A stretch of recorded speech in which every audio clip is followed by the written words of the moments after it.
그리고 지금 이 국민의당 이런 통합 과정에서 많은 분들의 이야기들이 나오고 특히 호남에서 이야기가 많이 되는 부분들이 호남을 버리고 영남으로 가려 한다. 탈호남 정책이다. 뭐 이런 이야기도 나오고 있는데 그 부분에 대해서도 좀 명확한 입장을 좀 밝혀주셨으면 좋겠습니다. 제가 알기로는 안철수 대표가 부인이시죠. 김미경 교수의 말을 무시할 수 없습니다. 애처가로 알고 계신데요. 네. 김미경 교수가 부인으로 있는 한 그런 일은 일어나기 어려울 거고요. 정상적인 정치인이 어떻게 특정 지역을 버리고 특정 지역으로 간다라는 생각을 감히 품을 수 있겠습니까? 네. 유승민 대표 공동선언에서 기자들과 의문이 있다면서 안철수 대표가 두 차례에 걸쳐서 호남은 국민의당을 만들어준 뿌리라는 얘기를 두 차례에 걸쳐서 반복해서 하셨습니다.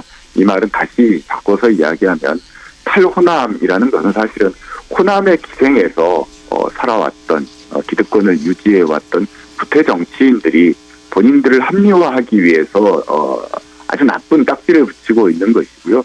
오히려 호남에게 전략적 선택의 폭을 넓혀주는 그리고 그것을 통해서 호남의 이익을 증대시키는 방법이 어떤 것인가를 고민하고 있는 것이라고 받아들여 주시면 좋을 것 같습니다. 좀 더 그 부분을 명확하기 위해서 다시 한번 질문을 던지겠는데요. 지금 이 통합에 반발하고 있는 주 세력들이 지금 호남 의원들을 중심이거든요. 그렇다면 네. 이렇게 호남의 이익을 증대시키는 그런 통합이 될 것이라는 이야기를 하셨는데요. 그런데 왜 호남 의원들은 지금 이렇게 반발하고 있는 걸까요? 그것이 그분들의 기득권에 부합하지 않는 측면들이 있다라는 것이죠. 많은 분들이 사실은 호남을 대표한다라고 하지만 호남을 지금 통합에 반대하는 분들이 진정으로 호남을 대표했는가에 대해서는 많은 호남 분들이 흔쾌히 동의하기 어려운 측면이 있을 거라고 봅니다.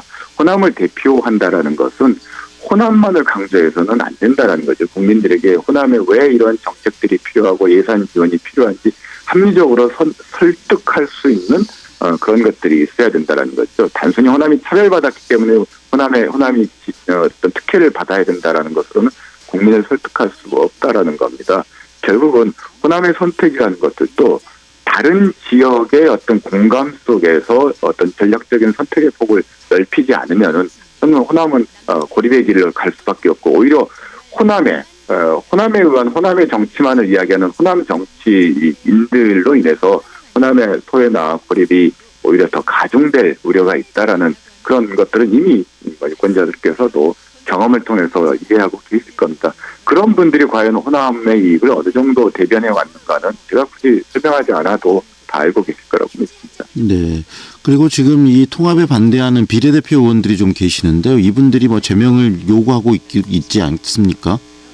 네, 그렇습니다. 그런 부분들을 좀 제명을 정치적인 입장에 다르면은 서로 갈 길을 자기가 가고 싶은 길들을 가도 될 것 같은데 굳이 제명시키지 않고 이렇게 통합으로 끌어가는 이유 그것도 좀 궁금해지는데요. 그것은 제명시키지 않는 이유를 물어서는 안 된다라고 보고요. 정당 정치의 기본은 비례대표 의원이라는 것은 개인 예컨대 특정 A 의원 개인을 보고 투표한 게 아니라 정당을 보고 투표한 거라는 겁니다. 예컨대 한 680만 표로 13분의 비례대표 의원이 국민의당 의원으로 선출이 됐지 않습니까? 네. 그분 개인 정치인 누구를 위해서 그 680만 명이 표를 보탠 게 아니라 국민의당을 보고 표를 보탰다라는 거죠. 그러면 그 소유권은 국민의당에 있는 겁니다. 그래서 정치적으로 정치인 비례대표 의원이 됐을 때와 다른 생각이 있다면 얼마든지 선택의 자유는 있다라는 겁니다. 그렇지만 비례대표 의석은 정당에 할당되는 것이지 그 개인에게 할당되는 것이 아니기 때문에 오히려 흔쾌히 그 비례대표 의석을 내려놓고 탈당하는 것이 오히려 맞다라는 거죠. 왜 제명해주지 않느냐라고 묻는 게 아니라 왜 제명을 요구하느냐고 사실은 그 의원들에게 질문을 하는 게 맞다고 봅니다. 정당에 대한 지지기 때문에 스스로가 입장이 다르면은 그 의원직을 내려놓고 나가는 것이 맞다라는 말씀이시네요. 정치적인 상식과 관례에 맞다. 저는 이렇게 보고 있습니다. 그리고 대표님, 이 국민의당과 바른정당이 통합을 하게 되면 지금 현재 국민의당 대표와 이 안철수 대표는 배구정군을 하겠다 이런 이야기를 한 것으로 알려지고 있는데요. 만약에 그렇게 되면 안철수 대표가 가져가는 이 생각이나 뜻들이 새롭게 만들어지는 통합 정당에서는 실현이 되지 않을 수도 있는데 그런 부분에 대해서는 어떤 생각이 드시나요? 좀 더 적극적으로 대표를 맡고 역할을 하셔야 되는 거 아닌가요? 이긴 한데요. 네. 안철수, 유승민 두 양 대표의 생각이 다르지는 않습니다. 책임을 진다라는 건데요. 책임을 지는 방식에 있어서 안철수 대표는 통합 작업이 완료되면은 본인은 대기정군하겠다라고 선언을 했고, 유승민 대표는 통합이 마무리될 때까지 자신의 거취에 대해서 이야기하지 않겠다라고 했는데요. 사실 네. 결론은 같습니다. 통합이 이루어질 때까지 두 분이 최선을 다해서 통합을 완성시키고 그 이후에 당에서 요구하는 것이 있다면 거기에 맞춰서 정치적 선택을 하겠다라는 것은 두 분 어느 분도 의견의 불일치를 본 부분이 없고요. 똑같은 똑같은 의견, 견해를 보이고 있다라고 받아들이시면 될 것 같습니다. 네. 그리고 이렇게 통합 이후에 바로 나오는 성적표라고 할까요? 그게 이 지방선거일 것 같은데 6월에 치러지는 이 지방선거 네. 어떻습니까? 긍정적으로 좀 성과를 거둘 수 있을 것으로 보시나요? 지금 현재 17개 시도당이 있는데요. 국민의당, 바른정당이 광역자치단체장 수가 0입니다. 더 내려갈 곳이 없는 거죠. 저희는 하나만 얻어도 사실은 이기는 거 아니겠습니까? 네. 통합을 통해서 통합의 시너지가 발휘된다면 저는 충분히 효과, 그에 상응하는 결과를 얻을 수 있을 것이라고 보고요.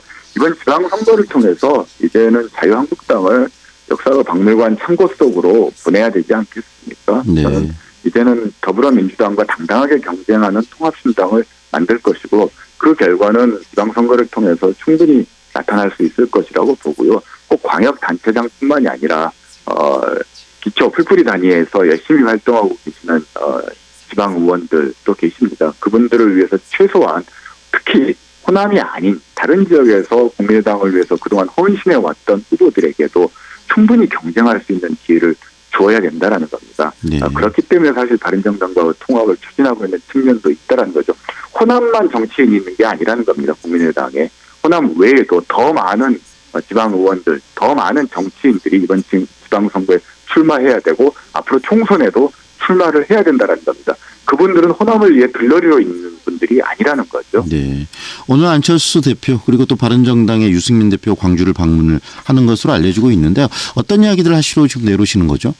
아마도 그동안 호남에 대해서 제기됐던 어떤 잘못된 낙인 이런 것들에 대해서 충분히 좀 해명할 그런 기회를 갖게 될 것 같고요. 네. 그리고 또 하나는 지금 실용주의적 관점에서 민생에 관련된 간담회 이런 것들을 통해서 민생 문제 해결에 대안 정당이 되겠다라는 그런 것들을 직접 보여주기 위해서 그런 선언들도 하는 것으로 알고 있습니다. 예컨대 민생경제 현안 간담회를 통해서 상가 임대차 보호법과 관련된 또 최저임금과 관련된 최근에 네. 그런 논란들이 있었는데요.